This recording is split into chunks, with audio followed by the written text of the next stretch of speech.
Hello students, आज हम लोग करेंगे मिल्किन्स ऑयल ड्रॉप मेथड एक्सपेरिमेंट के बारे में। इसको करने से पहले हम लोग चलते हैं बैकग्राउंड में कि इन 1897 सर जे थॉमसन उन्होंने डिस्चार्ज ट्यूब एक्सपेरिमेंट से जो निकली हुई कैथोड रेज हैं उनकी प्रॉपर्टी को डिटेक्ट किया था और वहाँ से ये पता लगाया था कि जो कैथोड रेज हैं वो क्या है, नेगेटिवली चार्ज पार्टिकल है और उन पर चार्ज कितना होता है, नेगेटिव चार्ज होता है। ठीक है, उनका यही पता लगाया था कि उन पर जो पार्टिकल्स पर चार्ज वो होता है वो नेगेटिव चार्ज होता है। ठीक है, उसके बेस पर उन्होंने बाद में थॉमसन मॉडल ऑफ एटम भी दिया था। तो थॉमसन मॉडल में उन्होंने बोला था कि अगर नेगेटिवली चार्ज पार्टिकल होते हैं तो इसका मतलब कि एटम तो जो है वो न्यूट्रल है। ठीक है, एटम जो है वो स्थिर है, तो स्थिर इसलिए है क्योंकि उसको न्यूट्रलाइज करने के लिए वहां पर पॉजिटिव चार्ज भी होगा। ठीक है, फिर उन्होंने क्या किया, उन्होंने बहुत सारे एक्सपेरिमेंट परफॉर्म करे, उसमें से एक था E/M रेशो निकालना। वो हमने पिछले टॉपिक में किया भी है कि E/M रेशो चार्ज और बाई मास रेशो, चार्ज कितना है इलेक्ट्रॉन पर ये नहीं निकाल पाए और मास भी कितना है इलेक्ट्रॉन का वो भी पता नहीं था, लेकिन चार्ज और मास रेशो को डिटेक्ट करने के लिए उन्होंने E/M रेशो निकालने के लिए एक इंस्ट्रूमेंट बनाया था और वहां से चार्ज और मास रेशो कितनी आई थी, 1.76 इंटू 10⁸ कूलम पर ग्राम या फिर 10⁻11 कूलम पर किलोग्राम, ये वैल्यू उन्होंने निकाली थी। लेकिन वो ये नहीं निकाल पाए कि वो कितना इलेक्ट्रॉन पर कितना चार्ज होता है और इलेक्ट्रॉन का जो मास है वो कितना होता है। उसको कैसे पता किया, पहले तो उन्होंने खुद भी एक्सपेरिमेंट किया। उन्होंने क्या किया कि वाटर जो वेपर्स हैं उनकी टाइनी ड्रॉप्स, बिल्कुल छोटी छोटी ड्रॉप्स हैं, उनको उन्होंने इलेक्ट्रिक फील्ड लगा के पॉजिटिव नेगेटिव इलेक्ट्रोड के बीच में उन्होंने रखा। लेकिन वो जो टेम्परेचर जब बढ़ गया तो वो वेपोरेशन हो गई, 2 सेकंड में ही क्या हो गई, वाटर वेपर्स की वेपोरेशन हो गई। फिर उन्होंने वो एक्सपेरिमेंट वहाँ पर छोड़ दिया और इस चीज़ को किसने पकड़ा, उन्होंने 1909 मिल्किन थे साइंटिस्ट और उनके जो स्टूडेंट थे हार्वे फ्लेचर, दोनों ने मिलके एक इंस्ट्रूमेंट बनाया। लेकिन सबसे ज़्यादा योगदान जो है वो हार्वे फ्लेचर को दिया जाता है। हालांकि उसके बाद मिल्किन को इसके लिए नोबेल प्राइज़ मिला था और फ्लेचर को PhD डिग्री। तो उन्होंने क्या किया था कि एक इंस्ट्रूमेंट लिया और इंस्ट्रूमेंट में जो है 2 इलेक्ट्रोड जिस पर कि नेगेटिव चार्ज और एक पॉजिटिव चार्ज, और उस चैम्बर के बीच में एक एटोमाइजर लगाया हुआ था। एटोमाइजर बोलते हैं इसको। एटोमाइजर क्या होता है, जैसे परफ्यूम होता है ना, स्प्रेयर होता है हमारे पास, जो डीओ है उस तरह का एक स्प्रेयर था, उसमें ऑयल दिया गया। उससे पहले उन्होंने कोशिश ये करी थी, जो यहाँ पर जो वेपर पार्टिकल है वो मरकरी के यूज़ करे थे। लेकिन बाद में उन्होंने यहाँ पर जो ऑयल लिया, और ऑयल भी कौन सा था, वो क्लॉक ऑयल, घड़ी का तेल होता है ना, वॉच ऑयल, वो बड़ी फाइन क्वालिटी का, बड़ी सुपीरियर क्वालिटी का वो जो ऑयल है वो इसमें यूज़ किया। और जो बिल्कुल यहाँ पर जब स्प्रे किया तो वो लिटिल यहाँ पर ड्रॉप्स जो हैं वो आ गई। ठीक है, और साथ में क्या यूज़ किया, यहाँ से उन्होंने देखने के लिए, यहाँ से एक एक ड्रॉप को डिटेक्ट करने के लिए बीच में यूज़ किया माइक्रोस्कोप। ठीक है, साथ में क्या लगाया उन्होंने, माइक्रोस्कोप।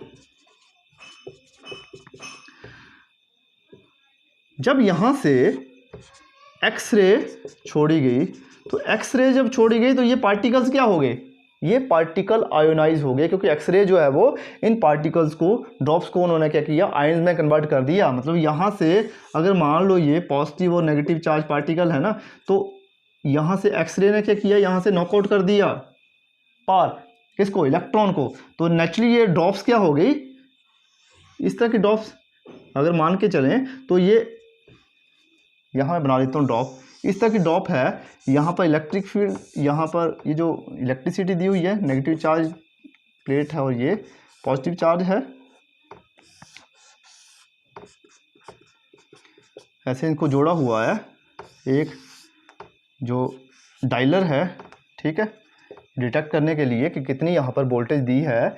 तो ये जो ड्रॉप थी, टाइनी ड्रॉप थी, जब यहाँ पर जो ग्रेविटी है, दो तरह की फोर्सेज यहाँ पर एक्ट कर रही थी, क्योंकि ग्रेविटी जब भी कोई ड्रॉप होती है तो आपने देखा होगा कि वो नीचे की ओर आएगी, या हैवी है तो वो क्या आएगी, नीचे की ओर आएगी। अब ये सबसे टाइनी ड्रॉप थी तो उन्होंने डिटेक्ट किया यहाँ पर इलेक्ट्रिक फील्ड यहाँ पर नहीं दिया, इलेक्ट्रिसिटी यहाँ नहीं दिया, तो वो क्या है, ड्रॉप नीचे की ओर आ रही थी यहाँ नीचे। ठीक है, तो यहाँ से डायलर से मान लो ये 1 2 3 4 5,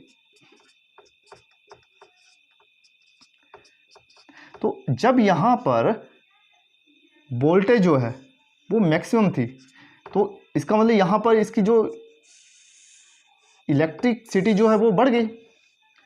ठीक है ना, इलेक्ट्रिक फोर्स बढ़ गई, जैसे उसकी वोल्टेज बहुत ज़्यादा कर दी तो बढ़ गई। तो ये ड्रॉप कहाँ है, ये इस ओर मूव करना शुरू कर दिया इसने, जो बीच में ये कहाँ मूव करना शुरू कर दिया, ऊपर की ओर मूव, ऊपर की ओर कर रही है। इसका यहाँ से एक चीज़ पता लगी कि इसका मतलब ये जो ड्रॉप है ये पॉजिटिवली चार्ज ड्रॉप है, ये ड्रॉप जो है वो पॉजिटिव चार्ज लिए हुए है।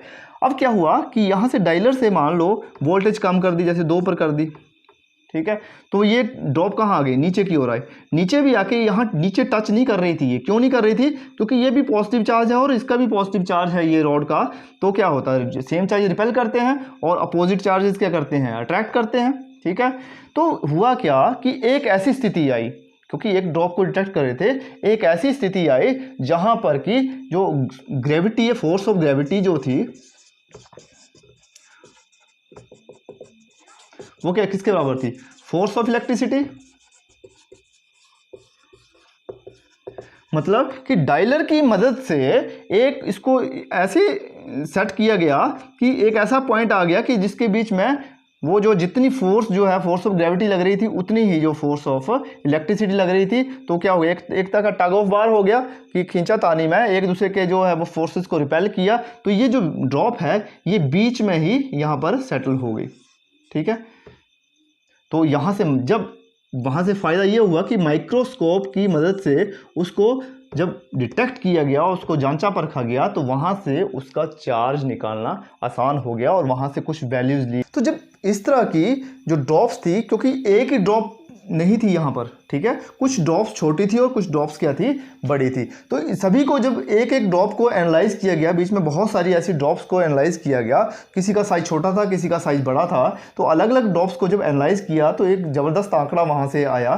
क्या था कि चार्ज ऑन जो सबसे छोटी ड्रॉप है उस पर चार्ज कितना आया था, 160 जेप्टोकूलम। जेप्टोकूलम जो है वो जो कूलम है उसकी जो बड़ी छोटी सी एक क्वांटिटी है, वो बताता हूँ मैं कैसे।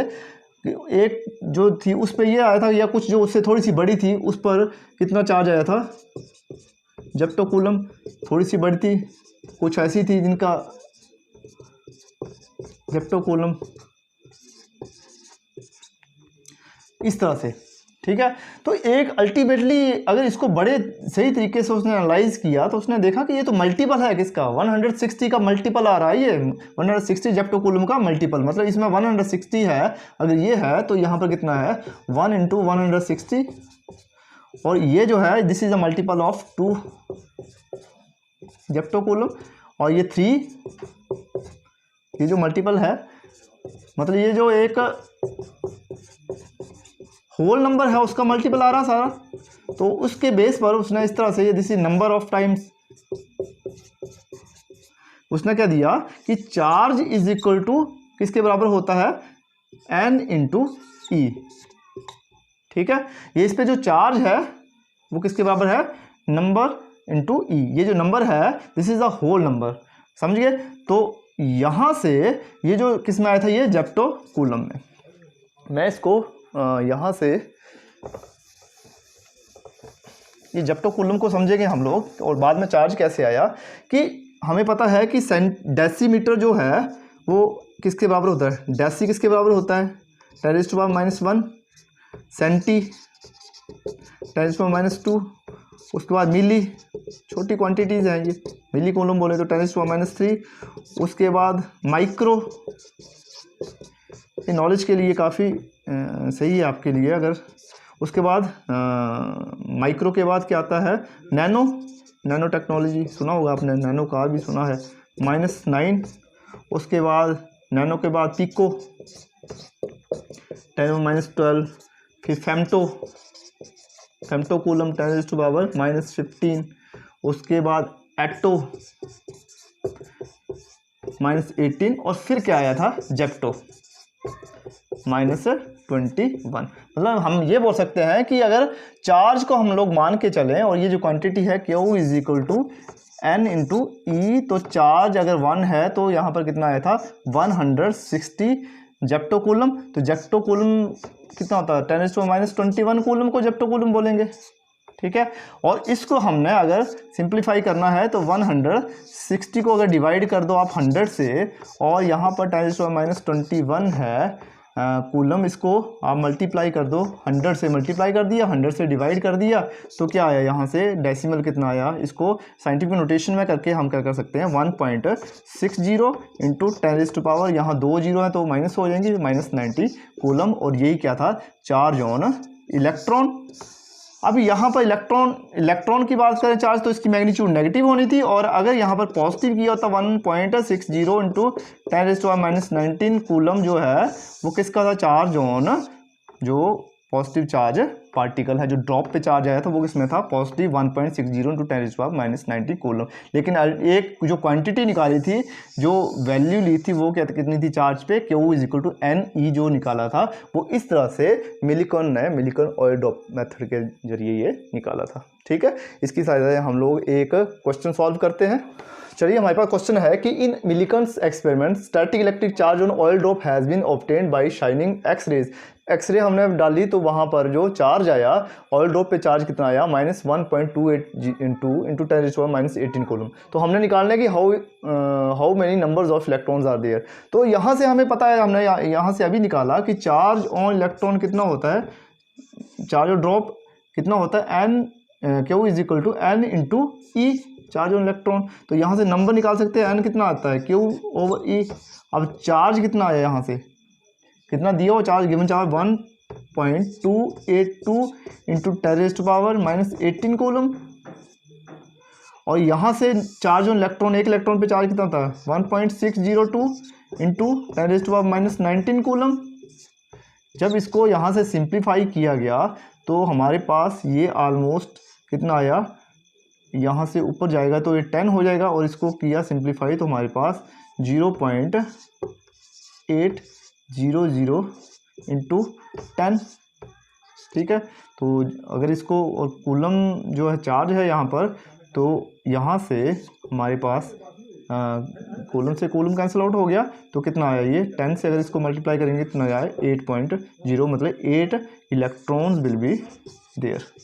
तो इस तरह से हम नंबर ऑफ इलेक्ट्रॉन यहाँ से निकाल सकते हैं, ठीक है। तो इस तरह से काफ़ी क्वेश्चन है, फार्मूला एक ही चलेगा Q = मतलब चार्ज किसके बराबर होता है N ×